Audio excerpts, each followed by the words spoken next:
हाय, नमस्कार. तर आमची जत्रा खूप छान झाली आहे. दर्शन पण चांगलं झालं आहे. बिदरला तेवढी गर्दी होती. बाहेर काय गर्दी नव्हती, पण मध्ये भरपूर गर्दी होती अंघोळीच्या जागी.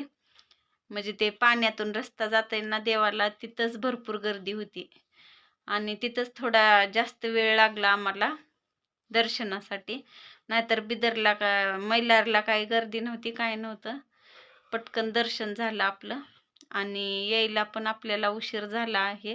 9 वाजता आलो आम्ही आणि घरी काही आता जेवण वगैरे नाही बनवलं. म्हणजे आम्ही काय कमलनगरमध्ये 8 प्लेट खाल्ला. म्हणजे 4 प्लेट भेळ खाल्लो, 2 प्लेट पाणीपुरी खाल्लो आणि रगडापुरी खाल्लो 2 प्लेट. आणि बस झालं आता तेवढंच आहे. आणि घरी आल्यानंतर मग दीदीच्या पप्पाला मी थोडासा शेवयाचा गोड भात करून दिले, दूध भात तूप खाल्ले त्यांनी. आणि आता आपली जत्रा खूप छान झालेली आहे, दर्शन पण झालेलं आहे. सगळ्यांना आणि ज्याला ज्याला बिदर माहिती आहे, मैलार माहिती आहे, त्यांनी कमेंटमध्ये नक्की सांगा. आणि चला मग बाय.